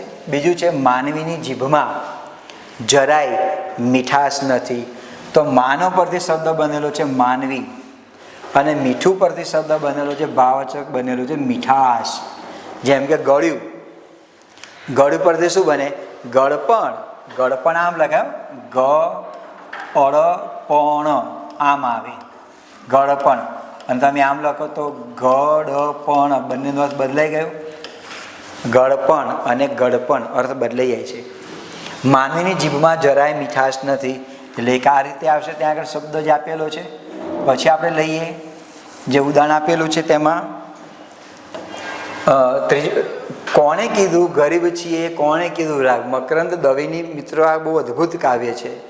આપણો ક્યારેક કોઈ પરીક્ષામાં પૂછાતું હોય છે કે આ પંક્તિ કયા કવિની છે, એના માટે મેં કયું નામ લખેલું છે. મકરંદ દવેની પંક્તિ છે. કોણે કીધું ગરીબ છે, કોણે કીધું રાગ, ઉપર બેઠી બેંક આપણી, આપણે તો માલા માલ છીએ. એ આખું કાવ્ય બહુ સરસ મજાનું કાવ્ય છે. પણ મારે એ સમજાવવું છે કે ભાવવાચક સંજ્ઞા કોને કે ગરીબ અને રંક આ જે છે એ ભાવવાચક સંજ્ઞા બતાવે છે. સંતોષી નર સદા સુખી. સંતોષ શબ્દ આપેલો હોય, સંતોષ એ ભાવવાચક સંજ્ઞા થઈ. પણ ભાવવાચક સંજ્ઞામાંથી આ બનાવેલું છે સંતોષી, આ પણ ભાવવાચક સંજ્ઞા છે. અને સુખી આ પણ ભાવવાચક સંજ્ઞા છે. હું માનવી માનવ થાવતો ગણું, સુંદરમ સાહેબની પંક્તિ છે. તેમાં ભાવવાચક સંજ્ઞા બતાવે છે માનવી. હું માનવી માનવ થાવતો ગણું.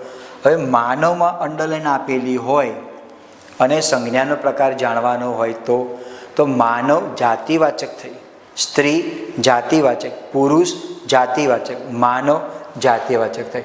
તો આ પ્રમાણે આપણે જે સૂત્રની જે સફર કરી હતી અને સફરની સાથે રહેલા હમસફર વિદ્યાર્થીઓ આપણે અહીં સુધી આપણે આવ્યા છીએ. જા સ બા જાતિવાચક, સમૂહવાચક, ભાવવાચક. તો આગળનો આપણે સફરને વધારીએ. હવે પછી આવે છે અજ્ઞાન રાની પરત ખેડૂતો લાચારી અનુભવે. તો લાચારી શબ્દ જે છે ભાવવાચક શબ્દ બતાવે છે. આ ધોરણ 10નું પાઠ્યપુસ્તક છે, એનું જ ઉદાહરણ છે. પાઠનું નામ છે ચોપડાની ઇન્દ્રજાળ. નવલિકા છે, પણ બહુ મિત્રો બહુ સરસ મજાની નવલિકા છે. સમય મળતો વાંચજો તમે. ચલો હવે પછીનો પ્રકાર લઈએ સૂત્ર પ્રમાણે. જા સ બા દ્ર. દ્ર એટલે દ્રવ્યવાચક. દ્રવ્યનો અર્થ બને છે જથ્થો. દ્રવ્યનો અર્થ બને છે જથ્થો.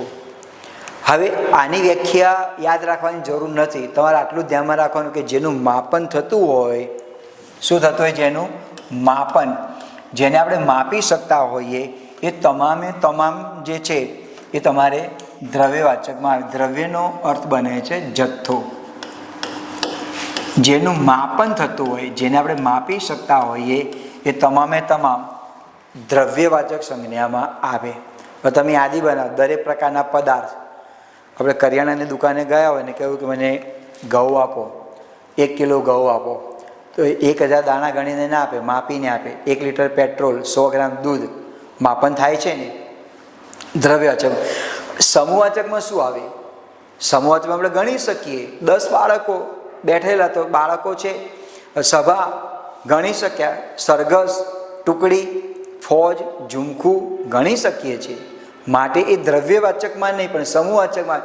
દ્રવ્યવાચકમાં માપન થતું હોય તો તેને આપણે વ્યાખ્યા લઈએ દ્રવ્યવાચકની કે જે સંજ્ઞા અગણ્ય, અગણ્ય એટલે જેને ગણી શકાતી નથી, એને વિરોધી શબ્દ બને ગણ્ય. તમે અ કાઢી નાખો તો ગણ્ય બને. વિરોધી શબ્દ ગણ્ય એટલે ગણી શકાય, અ એટલે નથી, ગણી શકાતી નથી. તે જે સંજ્ઞા અગણ્ય હોય તેને દ્રવ્યવાચક સંજ્ઞા કહેવામાં આવે. બીજા શબ્દોમાં ધાતુ, અનાજ, દ્રવ્ય રૂપે રહેલી વસ્તુઓને દ્રવ્યવાચક સંજ્ઞા કહેવામાં આવે છે. એટલે કે એનો અર્થ એવો થયો કે આ દરેકનું આપણે માપન કરીએ છીએ. આપણે જોઈએ કેટલાક વિશેષ ઉદાહરણો આપણે, એટલે તમને ખ્યાલ પડે. જે પદાર્થો દ્રવ્યરૂપે હોય, એનું માપન કે જથ્થો બતાવતું હોય તેને દ્રવ્યવાચક સંજ્ઞા કહેવામાં આવે છે. જેમાંથી અન્ય વસ્તુ બને દ્રવ્યવાચક કહેવામાં આવે. પણ હું તમને એક સરસ મજાનું મિત્રો મારે તમને ઉદાહરણ આપું છું. દાખલા તરીકે આ વાક્ય છે કે લોટમાંથી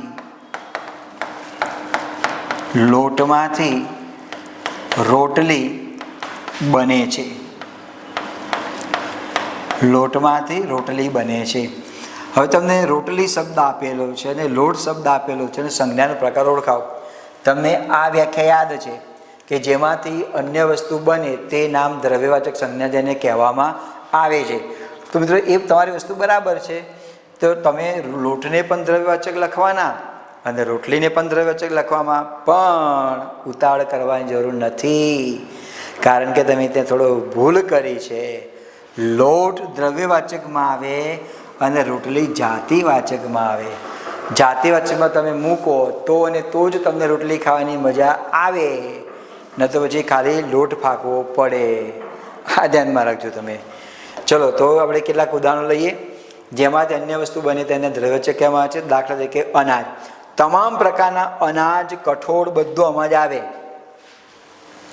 ઘઉં, ચોખા, બાજરી, મકાઈ, જુવાર, તમે યાદી બનાવો. તમામ પ્રકારના અનાજ આમાં આવે. પ્રવાહી, તમામ પ્રકારનું પ્રવાહી આમાં આવે. દૂધ, કેરોસીન, પેટ્રોલ, છાશ, મધ, ઘી, પારો. આપણે લાગે છે પારો એ કેમ આમાં આવે?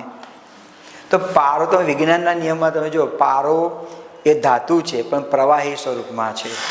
એટલે પારાને આપણે પ્રવાહી સ્વરૂપમાં લઈએ છીએ, માટે પારો જે છે એ પણ તમારી ધાતુમાં આ દ્રવ્યવાચકમાં આવે.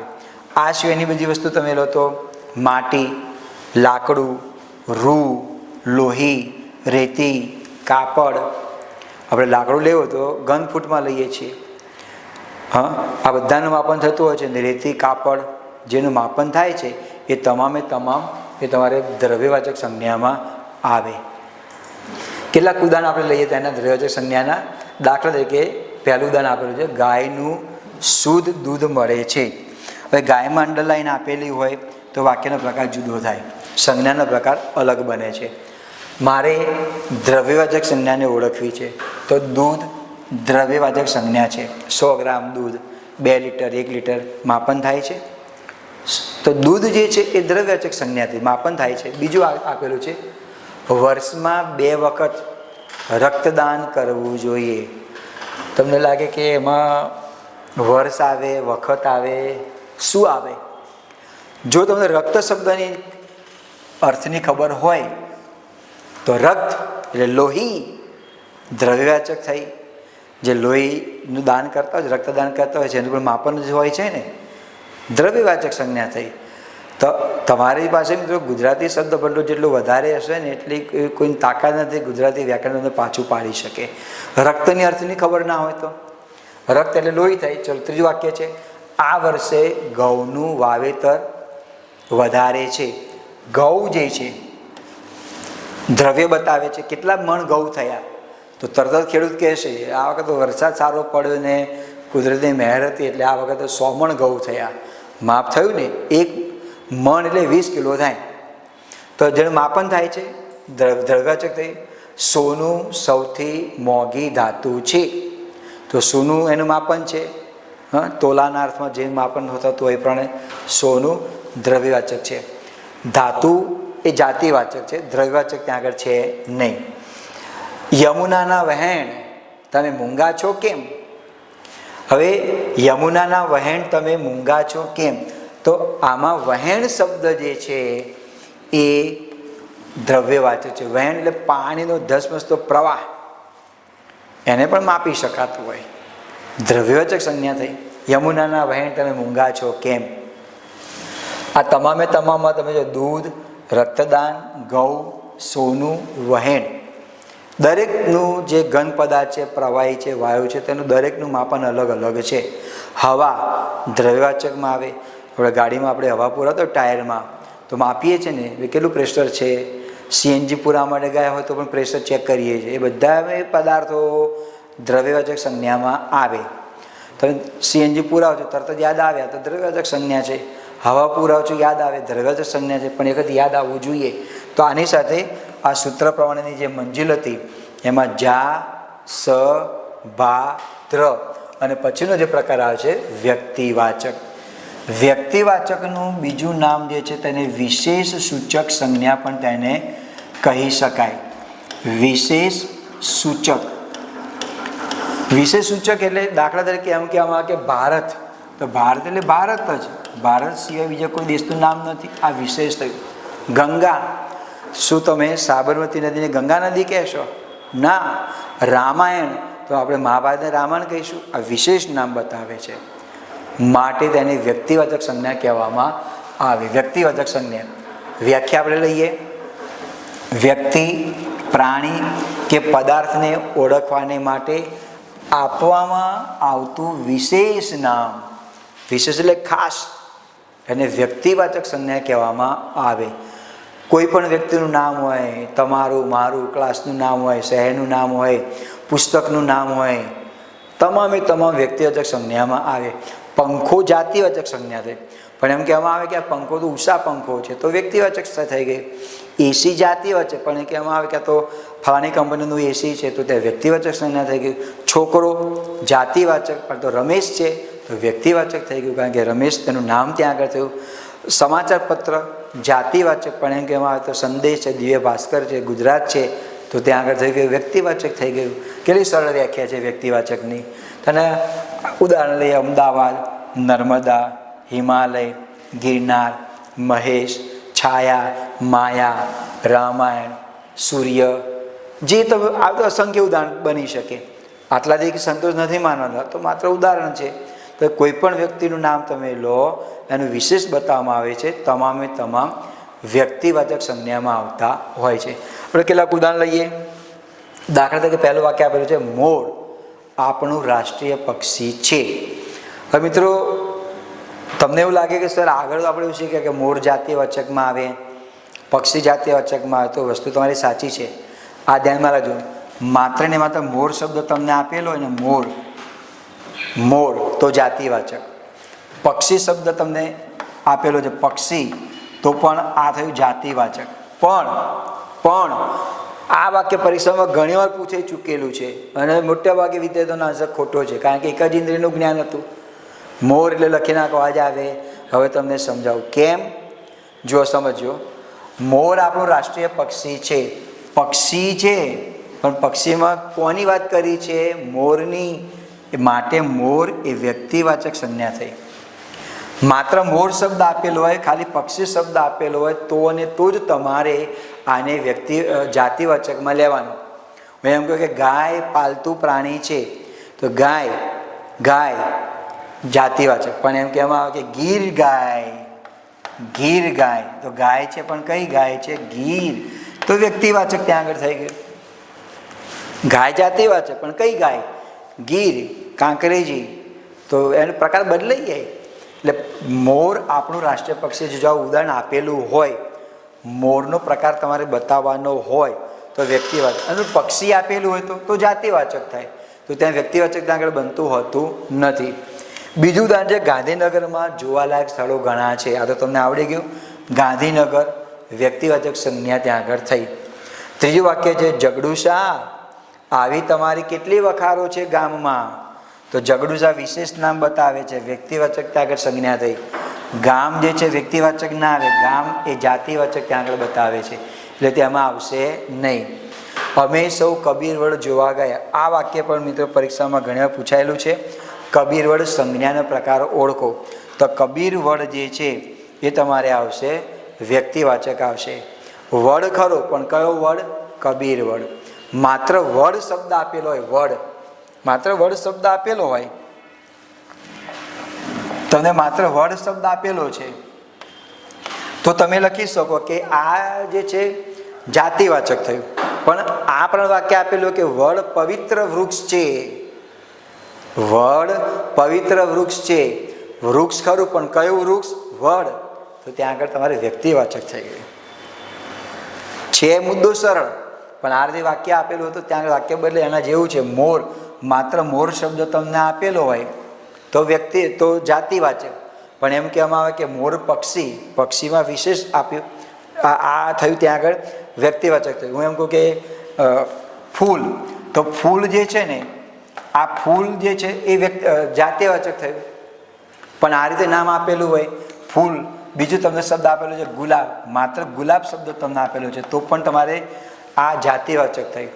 પણ ગુલાબનું ફૂલ તો વ્યક્તિવાચક. ફૂલ ખરું, પણ ભાઈ તમને કયું ફૂલ ગમે છે? ગુલાબનું, તો ત્યાં આગળ એ પ્રકાર થયો તમારે વ્યક્તિવાચક થયું. બસ તમારે અહીંયા જ ધ્યાન રાખો, બાકી તમને આવડે એવું છે. અમે શું કબીરવડ જોવા માટે ગયા, તો કબીરવડ જે છે એ વ્યક્તિવાચક આવે, જગડુશા વ્યક્તિવાચક આવે, અને ગાંધીનગર જે છે વ્યક્તિવાચક આવે. અને બીજું છે ગંગા પવિત્ર નદી છે.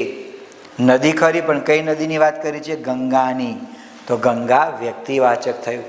નદીમાં તમને અંડરલાઈન આપેલી હોય તો તેનો પ્રકાર જાતિવાચક આવે. નદી ખરી પણ કઈ? ગંગા.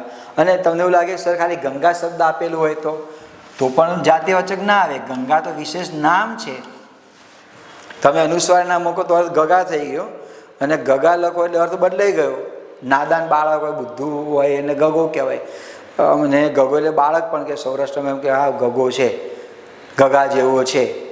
એટલે અનુસ્વાર મૂકવાથી નહીં મૂકવાથી શબ્દનો અર્થ આખો બદલાઈ જતો હોય છે. તો માત્ર ગંગા શબ્દ આપેલો હોય તો પણ વ્યક્તિવાચક થયું. પણ આ રીતે વાક્ય છે ગંગા પવિત્ર નદી છે. ગંગા વ્યક્તિવાચક, નદી જાતિવાચક, પવિત્ર તો વિશેષણ છે. આપણે તેની ચર્ચા પછી કરીશું. તો આની સાથે જે મિત્રો વિશેષણના જે પ્રકારો જે છે એને આપણે ત્યાં પૂર્ણ કર્યા. હજી છેલ્લો પ્રકાર બાકી છે ને, આજે ક્રિયાવાચક. ક્રિયા શબ્દને તમે પકડો. ક્રિયા શું છે? જે તે ક્રિયા બતાવે. એમ કહો કે બેસવું, રમવું, બોલવું, ચાલવું, આ બધી ક્રિયા બતાવે છે. પણ એનો વાક્યમાં પ્રયોગ કરવામાં આવે. દાખલા તરીકે આ રીતે વાક્ય આવેલું કે બાળકો ક્રિકેટ રમી રહ્યા છે, તો રમી શબ્દ આપેલો છે કે એ જે ક્રિયા બતાવે છે. તો જેમાં એની વ્યાખ્યા છે ક્રિયાચક સંજ્ઞામાં કે જે સંજ્ઞા, સંજ્ઞા એટલે નામ, નામ એટલે શબ્દ, શબ્દ એટલે પદ, આ બધા એના સમાનાર્થી શબ્દો છે. સંજ્ઞાને તમે નામ પણ કહી શકો, નામ પણ કહેવાય, એને પદ પણ કહેવાય, અને શબ્દ પણ કહેવામાં આવે. શબ્દ, નામ, પદ, અને આ વ્યાકરણને લગતો શબ્દ છે સંજ્ઞા. સંજ્ઞા કોને કહેવાય? નામ કોને કહેવાય? પદ કોને કહેવાય? શબ્દ કોને કહેવાય? બધા એકબીજાના સમાનાર્થી શબ્દો છે. તો એની આપણે વ્યાખ્યા લઈએ. ક્રિયાચક સંજ્ઞા કોને કહેવામાં આવે? ક્રિયા દર્શાવનાર શબ્દ, ક્રિયા દર્શાવનાર નામ, ક્રિયા દર્શાવનાર પદ એટલે ક્રિયાચક સંજ્ઞા તેને કહેવામાં આવે. કયા કયા શબ્દ એમાં આવે? રમવું, લખવું, બોલવું, ચાલવું, કહેવું, ગમવું, રમત, લેખન, ઉઘરાણી, બચત, આ બધા. હું બચત કરું છું અને બચત મંડળ લાઈન છે, તો આપણે એવું લાગે બચત જે કરું છું ભાવચકમાં ના આવે. ના, ક્રિયા બતાવે છે, બચત કરવાની ક્રિયા બતાવે છે ત્યાં આગળ. એટલે એ શબ્દ તમારે ક્રિયાચકમાં આવે. કેટલાક ઉદાહરણ લઈએ. એમાં બચત સી રીતે થાય? ક્રિયા બતાવે છે બચત. બીજું વાક્ય છે બા મને ઉઘરાણીએ મોકલે. ધોરણ 10 પાઠ્યપુસ્તક ગુજરાતીનું છે, એનું વાક્ય છે ચોપડાની ઇન્દ્રજાળ, નવલિકા છે. તો ઉઘરાણીએ ક્રિયા બતાવે છે, ક્રિયાચક સંજ્ઞા થયું. સાવકારો દ્વારા રાંકડી ભોળી પ્રજાનું શોષણ થતું. રાંકડી એટલે લાચાર, ભોળી પ્રજા. ભોળી એટલે અબુધ છે એવું નહીં, નાદાન, જે એને કહી દીધું માની લીધું એમ. એ સાવકારો દ્વારા રાંકડી ભોળી પ્રજાનું શોષણ થતું. તો શોષણ ક્રિયા બતાવે છે તેની. આ ક્રિયાનો ભાવ બતાવે છે, શોષણ કરવામાં આવે છે. બીજું વાક્ય છે મને મારું ભણતર. આ ક્રિયા ભણતર, ચણતર, ઘડતર, આ તમામ શબ્દો ક્રિયાચકમાં આવે. ભણતર, ચણતર, ઘડતર, નડતર એ પણ આવે. મને મારું ભણતર, મારા ગાંધીવાદી વિચારો યાદ આવી ગયા. તો ભણતર એ ક્રિયાનો ભાવ બતાવે છે. પ્રકાર તો ક્રિયાવાચક સંજ્ઞા ત્યાં આગળ થઈ. મને ક્રિકેટ રમવું ગમે છે. હવે રમવું પણ શબ્દ આવે ને રમવી પણ આવે, બંને શબ્દ માન્ય છે. ક્રિકેટ સ્ત્રીલિંગમાં આવે ને ક્રિકેટ કેવી સ્ત્રીલિંગ થયું. એટલે ઘણાને એવું લાગે કે મને ક્રિકેટ રમવી ગમે છે, ના આવે? આવે ને. મને ક્રિકેટ રમવું ગમે છે આવે. એટલે રમવું પણ શબ્દ માન્ય છે ને રમવી પણ શબ્દ માન્ય છે. દોસ્તો આમાં તમને એ પણ સમજાવું છું જોડે જોડે યોગ્ય વાક્ય રચના, એટલે તમને કોઈ ડાઉટ ન રહે. આ રમવું શબ્દ એટલે કે રમવી ના આવે? આવે. રમવું પણ ત્યાં આગળ આવે. પણ આ જે ભાવ જે છે એ ક્રિયાનો ત્યાં આગળ ભાવ બતાવે છે. મને ક્રિકેટ રમવું ગમે છે. રમવું એ ક્રિયાનો ભાવ બતાવે છે, માટે પ્રકાર જે થયો ક્રિયા સૂચક સંજ્ઞા કહેવામાં આવે. તો આ પ્રમાણે મિત્રો જે સંજ્ઞાના જે પ્રકારો જે છે એ સંજ્ઞાના પ્રકારો આપણે સૂત્ર પ્રમાણે ગયા. એમાં તો જા, સ, ભા, દ્રવ્ય, જાતિવાચક, સમૂહવાચક, ભાવવાચક, દ્રવ્યવાચક, વ્યક્તિવાચક અને ક્રિયાવાચક. આ મંત્રને તમારે યાદ રાખવાનો. મંત્ર તમે યાદ રાખો, જાઝબા દ્રવ્યની ક્રિયા છે. એટલે તમામ તમારા સંજ્ઞાના પ્રકારો આવી ગયા. હવે એક આ મુદ્દો મિત્રો બહુ મહત્વની બાબત છે. અને આ પરીક્ષામાં તો કંડક્ટર નહીં આવતા હોય, ડ્રાઈવર નહીં આવતા હોય, કોઈ એવી કંઈ પરીક્ષા આપતા હોય, આ પૂછાતું હોય છે. સંજ્ઞા જે છે મિત્રો, એના પાછળ બીજા કેટલાક આ પેટા પ્રકારો છે. મુખ્ય પ્રકારો આપણે જોયા: જાતિવાચક, સમૂહવાચક, ભાવવાચક, દ્રવ્યવાચક અને વ્યક્તિવાચક જોયું. આના કેટલાક એ ઉપરાંતના પ્રકારો છે. એમાં પહેલો પ્રકાર છે વિકારી સંજ્ઞા. વિકારી સંજ્ઞા અને અવિકારી સંજ્ઞા. તો મારે તમને વિકારી સંજ્ઞાની માહિતી આપી છે, તો મારે એટલું તમને સમજાવવું પડે. મિત્રો, ગુજરાતી ભાષામાં લિંગ જે છે ને એ લિંગ 3 છે અને વચન 2 છે. ગુજરાતી ભાષામાં લિંગ 3 કયા કયા? એક તો છે પુલ્લિંગ, બીજું છે સ્ત્રીલિંગ અને બીજું છે નપુંસકલિંગ. આ પ્રમાણેના 3 લિંગ છે. વચન ગુજરાતી ભાષામાં 2 જ છે. સંસ્કૃતમાં 3 છે: એક વચન, દ્વિવચન અને બહુવચન. ગુજરાતીમાં તો માત્ર તેના 2 જ વચન છે: એક વચન અને બહુવચન. એક વચન અને બહુવચન. તો જો આના આધારે વ્યાખ્યા શું બને? જે સંજ્ઞાનું લિંગ અને વચન પ્રમાણે ફેરફાર થતો હોય, લિંગ અને વચન પ્રમાણે ફેરફાર થતો હોય તેને શું કહેવાય? વિકારી સંજ્ઞા કહેવામાં આવે. વિકારી એટલે પરિવર્તન પામવું, ફેરફાર પામવું, વિકારી સંજ્ઞા કહેવામાં આવે. હવે લિંગ કોને કહેવામાં આવે? જો કેવોથી તમે પ્રશ્ન પૂછો ને એટલે પુલ્લિંગ આવે. પંખો કેવો? પુલ્લિંગ. પેન કેવી? સ્ત્રીલિંગ. કેવીથી પ્રશ્ન પૂછો. અને નપુંસકલિંગ, બોર્ડ કેવું? કેવુંથી પ્રશ્ન પૂછો એટલે નપુંસકલિંગ આવે. બોર્ડ કેવું? આમાં એવું ને કે છોકરો એટલે પુલ્લિંગ, એ બરાબર છે. છોકરી સ્ત્રીલિંગ એ પણ બરાબર છે. પણ બાકી નપુંસકલિંગમાં શું? કેવું એટલે પુલ્લિંગ, કેવી એટલે સ્ત્રીલિંગ અને કેવું એટલે નપુંસકલિંગ ત્યાં આગળ આવે. એક વચનમાં કેવા એવું ના આવે. એક વચનમાં જે છે પણ બહુવચનમાં કેવા ત્યાં આગળ. અને વ્યાખ્યા પ્રમાણે બને લિંગ અને વચન પ્રમાણે ફેરફાર થાય તેને વિકારી સંજ્ઞા કહેવામાં આવે. તો આપણે કેટલાક તેના ઉદાહરણ લઈએ, એની વ્યાખ્યા લઈએ. વ્યાખ્યા છે: લિંગ અને વચન પ્રમાણે જે સંજ્ઞાનું પરિવર્તન થતું હોય, ફેરફાર થતું હોય તેને વિકારી સંજ્ઞા કહેવામાં આવે છે. હવે હું તમને એક ઉદાહરણ આપું કે દાખલા તરીકે આ શબ્દ તમને આપે અડાળી, અને તમને પ્રશ્ન પૂછેલું છે કે વિકારી સંજ્ઞા છે, અવિકારી છે કે શું? તો મારે તમારે એની પ્રત્યે ધ્યાન આપવું છે કે તમારી પાસે શબ્દ ભંડોળ ન હોય તો તમે આનો યોગ્ય પણ જવાબ ના આપી શકો. સૌથી પહેલાં આપણને ખબર હોવી જોઈએ કે અડાળી એટલે શું. આ સૌરાષ્ટ્રનો શબ્દ છે. આપણે એમ નહીં અડાડી એટલે કોઈને અડકવું એવું નહીં. અહીં અડાડીનો અર્થ બને છે રકાબી. અડાડીનો અર્થ બને છે રકાબી. તો રકાબી કેવી? સ્ત્રીલિંગ થઈ ગયું. હવે રકાબી, રકાબો, રકાબો એવું ના બને. પણ અડાડી શબ્દની માહિતી આપણી પાસે ન હોય ત્યાં સુધી લિંગમાં પરિવર્તન વિકારી છે કે અવિકારી આપણને ખબર પડે નહીં. માટે શબ્દભંડોળ જેટલું આપણી પાસે સમૃદ્ધ હશે એટલું તમને કંઈ તકલીફ પડશે નહીં. તો આપણે કેટલાક ઉદાહરણ લઈએ. એટલે જે શબ્દ આપેલો છે તેનું ગુજરાતીનું પણ ગુજરાતી આપણી પાસે ત્યાં આગળ હોવું જરૂરી. તો દાખલા તરીકે એક ઉદાહરણ આપ્યું છે વાંદરી. સ્ત્રીલિંગ થયું, સ્ત્રીલિંગ. વાંદરો પુલ્લિંગ, વાંદરું નપુંસકલિંગ અને વાંદરા બહુવચન થયું. તો વ્યાખ્યા યાદ કરો. લિંગ, આ લિંગ છે. લિંગ અને વચન પ્રમાણે ફેરફાર થાય તેને વિકારી સંજ્ઞા કહેવામાં આવે. વાંદરો, વાંદરી, વાંદરું, વાંદરા થયું. માટલું, માટલો, માટલી, માટલા. તમને લાગે માટલો શબ્દ તો આવતો નથી. હા, મોટો જે ગોળો હોય ને એને ગામડાની અંદર ઉત્તર ગુજરાતમાં તો બોલે છે માટલો. નાની કડી હોય ને માટલી, માટલું અને બહુવચનમાં માટલા. માટલાઓ ના બને તો આપણે બહુવચનતા ખોટું કર્યું. વાંદરાનું વાંદરાઓ ના બને. છોકરું, છોકરો, છોકરી, છોકરા અને છોકરાઓ ત્યાં આગળ બને. એના નિયમો છે પણ એ નિયમોને આપણે સમજૂતી નથી લેતા. પણ વાંદરી સ્ત્રીલિંગ, પુલ્લિંગ, નપુંસકલિંગ અને બહુવચન માટે આપેલી સંજ્ઞા વિકારી સંજ્ઞા છે. છોકરી સ્ત્રીલિંગ, છોકરો કેવો પુલ્લિંગ, છોકરું કેવું નપુંસકલિંગ અને છોકરા અનુસાર આવે છોકરા. તમારે આ નથી લખવું તો આ પણ બહુવચન માન્ય છે. છોકરા, છોકરાઓ થઈ ગયું વિકારી. સ્ત્રીલિંગ, પુલ્લિંગ, નપુંસકલિંગ અને બહુવચનમાં ફેરફાર થાય માટે વિકારી સંજ્ઞા કહેવામાં આવે. હવે એનાથી વિરોધી શબ્દ અવિકારી. વ્યાખ્યા એનાથી ઊંધી કરી નાખો.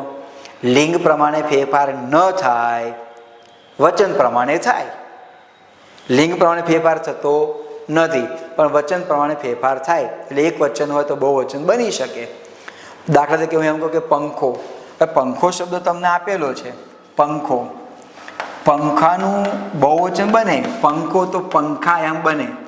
આ કેમ પંખા બધા ચાલુ છે એમ બને, પણ પંખાઓ ના લખાય. પંખાઓ લખાય તો અમે બહુવચન ખોટું કર્યું દોસ્તો. હાથનું બહુવચન હાથો ના થાય, પગનું બહુવચન પગો ના થાય, પણ આપણે બોલીએ છીએ એમ કહીએ છીએ શુભકામના પાઠવું છું, તો શુભકામનાનું બહુવચન શુભકામના ના થાય. એ બોલી નહીં તો ચાલ્યા કરે, પણ લખાણમાં આગળ ચાલે નહીં. પંખો તેનું બહુવચન પંખા જ બને.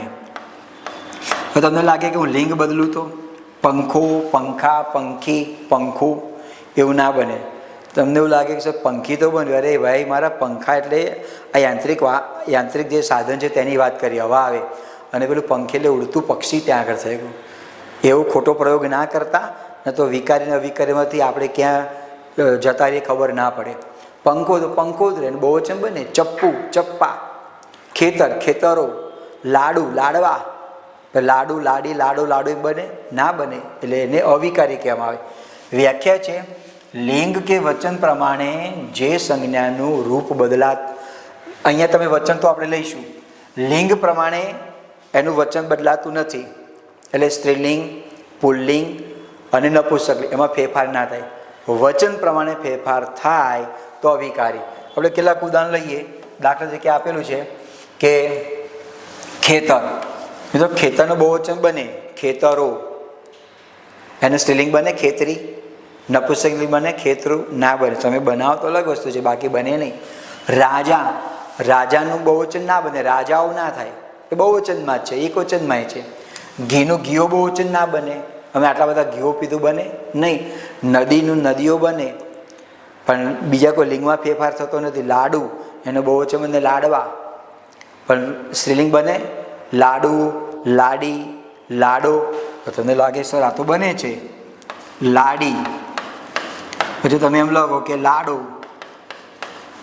તો આ ક્યાં વિકારી ના થાય? ના, આ લાડુ એટલે પ્રકાર વાનગી થઈ ખાવાની. આ લાડી એટલે સ્ત્રી હોય ને, પરણતી સ્ત્રીને લાડી કહેવામાં આવે, અને પુરુષ માટે લાડો શબ્દ આવે. અર્થ બદલાઈ ગયો ને ત્યાં આગળ. આ લાડવો ખાવાની બાબત છે, આ ક્યાં ખાવાની બાબત છે? એ બને નહીં, એટલે એ વિકારીમાં આવે નહીં, અવિકારીમાં આવે. બહુવચન બને તો લાડુ, લાડો, લાડી, લાડવા બને ને. ભૂલ ભૂલાવા માટે આવા પ્રશ્નો પૂછે તો તમે ધ્યાનમાં રાખજો. પછી ચપ્પુ એનું બહુવચન બને ચપ્પા. પંખો તો પંખા બને.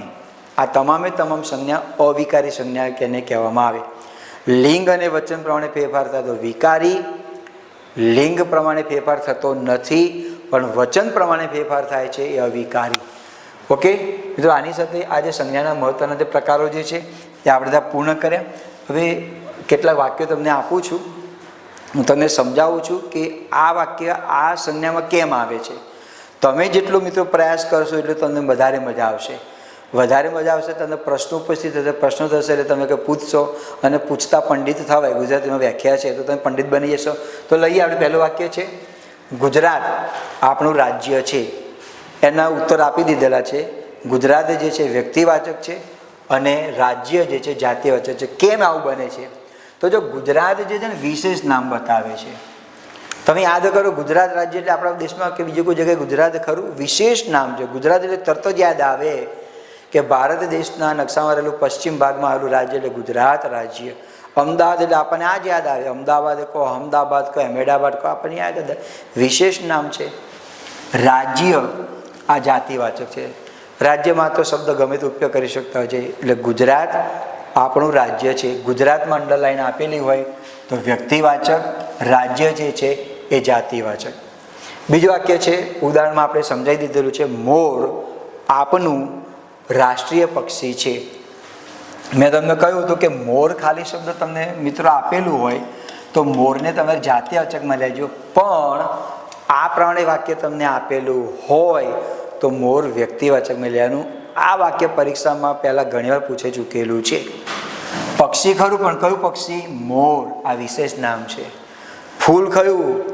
ફૂલ ખરું પણ તમને કયું ફૂલ ગમે છે? ગુલાબ. મીઠાઈ ખરી પણ કઈ મીઠાઈ ગમે છે? ગુલાબ જાંબુ. વ્યક્તિવાચક ત્યાં આગળ થઈ ગઈ. મોર વ્યક્તિવાચક, પક્ષી જાતિવાચક. લોકોમાં આનંદ વ્યાપ્યો છે, તો લોકો જે છે એ ટોળું બતાવે છે, સમૂહ બતાવે છે. આપણે ગણી શકીએ આ પ્રસંગમાં કેટલા લોકો આવ્યા હતા? કઈ 500-600 માણસો હતા. સમૂહવાચક આવે અને આનંદ એ ભાવ બતાવે છે. મને આનંદ થયો તમને ભણાવીને, તેમ કહી શકું મને 2 કિલો આનંદ થયો, 3 કિલો આનંદ થયો? ના, એ મારી મનની ઇન્દ્રિયો દ્વારા મેં તેની અનુભૂતિ કરી. એટલે આનંદ શબ્દ છે ભાવવાચકમાં ત્યાં આગળ આવે. ગાંધીનગરની રચના વિશિષ્ટ પ્રકારની છે, તો ગાંધીનગરમાં અંડરલાઈન જે આપેલું હોય તેનો પ્રકાર થયો ત્યાં આગળ વ્યક્તિવાચક સંજ્ઞા કહેવામાં આવે. મિત્રો, આ રચના વિશિષ્ટ પ્રકારની આ કોઈ સંજ્ઞા નથી. વિશિષ્ટ જે છે એ વિશેષણ છે, એટલે અહીં બીજી કોઈ સંજ્ઞા ત્યાં આગળ છે નહીં. તેના ચહેરા પર આનંદ છવાઈ ગયો. હવે ભાવવાચક સંજ્ઞામાં ત્યાં આગળ આવે આનંદ. હવે ચહેરામાં અંડરલાઈન તમને આપેલી હોય અને ચહેરાનો પ્રકાર બતાવો છે તો જાતિવાચક આવે. બોડીના જે ભાગ જે છે જાતિવાચક આવે. હાથ, પગ, કાન, નાક, જીભ, ચામડી, જાતિવાચક ત્યાં આગળ થયું. તો ચહેરામાં લેવું હોય તો તમારે જાતિવાચક સંજ્ઞામાં આવે. શિક્ષક ખુરશી પર બેઠા છે. હવે શિક્ષકમાં અંડરલાઈન આપેલી હોય, અહીંયા તો એક જ ઓપ્શન તમને આપેલું છે જાતિવાચક સંજ્ઞા છે, પણ હું બંને તમને સમજાવું, કારણ કે આ વાક્યમાં 2 સંજ્ઞા છે. શિક્ષક, તો શિક્ષક જાતિવાચક સંજ્ઞા થઈ, પણ તમને શિક્ષકનું કોઈ નામ આપવામાં આવે કે ફલાણા શિક્ષક, તો વ્યક્તિવાચક થઈ ગયું. ગુજરાતીના શિક્ષક તો વ્યક્તિવાચક થઈ ગયું. પણ એમ કહેવામાં આવે કે આ શિક્ષક, એટલે તમારે શિક્ષક જાતિવાચક ત્યાં આગળ થઈ ગયું.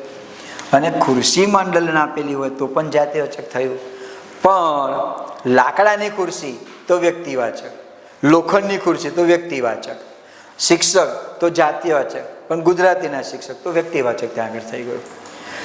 દૂધમાંથી દહીં બને છે, દહીંમાંથી છાશ બને છે, તો દૂધ જે છે દ્રવ્ય થયું, માપન થાય ને, 100 ગ્રામ, 200 ગ્રામ, લીટર, એ રીતે. દહીં, આનું પણ માપન થતું હોય છે. આ વસ્તુનું એકમ બતાવે છે. દ્રવ્યવાચક ત્યાં થાય, જથ્થો છે, તો આનો પ્રકાર દ્રવ્યવાચક થયું.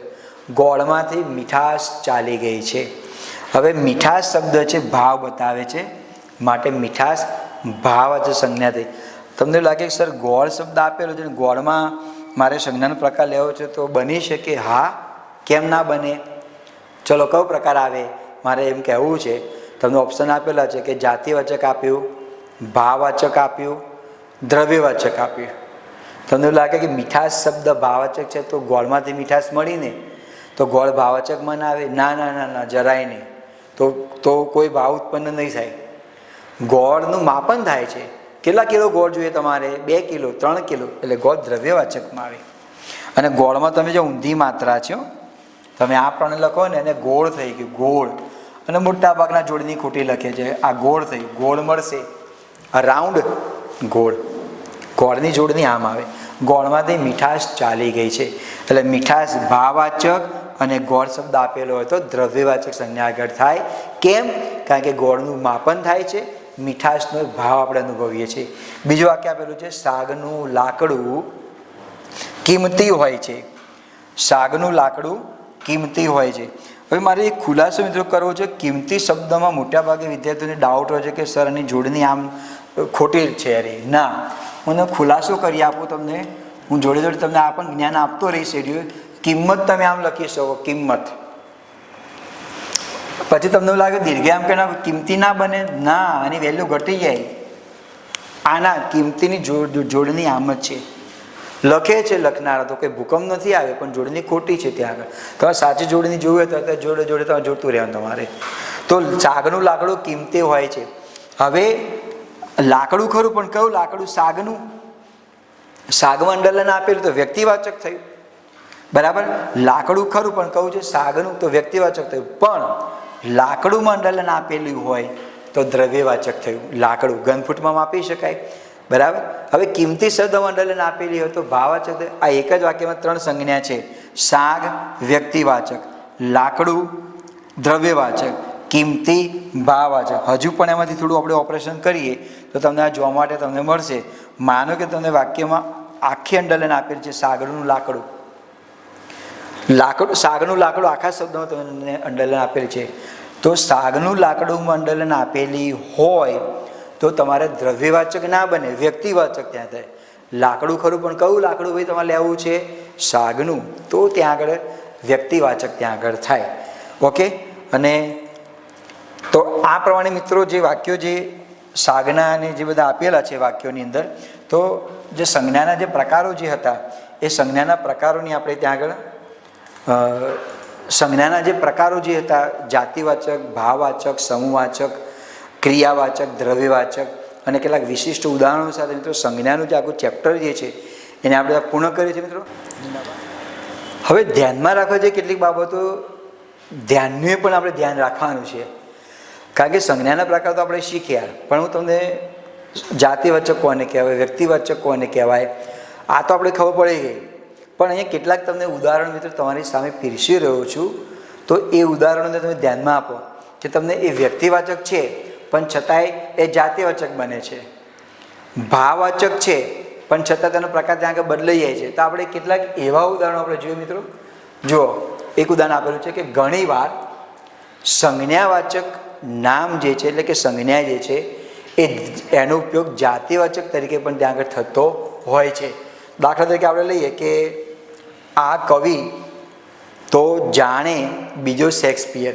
હવે તમને પરીક્ષામાં અંડરલાઈન આપેલી છે કે શેક્સપિયર પ્રકાર ઓળખો. આપણે સંજ્ઞાની યાદ રહી ગઈ છે. શેક્સપિયર તો વ્યક્તિવાચક સંજ્ઞામાં આવે, સોરી ભાઈ, વ્યક્તિવાચક સંજ્ઞામાં ના આવે, ત્યાં આપણે માર ખાધો. હા, શબ્દ તમને આપેલો હોય ને તો વ્યક્તિવાચક આવે, યુ આર રાઈટ ધેર. પણ વાક્ય આપેલું છે તો આ શેક્સપિયર શબ્દ આમાં વ્યક્તિવાચક બનતો ને આ વાક્યના અનુસંધાને કેમ નથી બનતો? ઘણીવાર સંજ્ઞાવાચક નામનો એટલે કે વ્યક્તિવાચક જે છે એ જાતિવાચક તરીકે ત્યાં આગળ આવે. કેમ? હું તમને સમજાવું.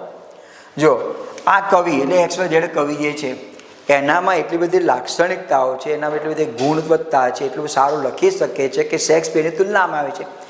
અંગ્રેજી સાહિત્યકાર જે શેક્સપિયર જે છે એનામાં જે ગુણો જે છે એ ગુણ આ કવિમાં જોવા માટે મળે છે.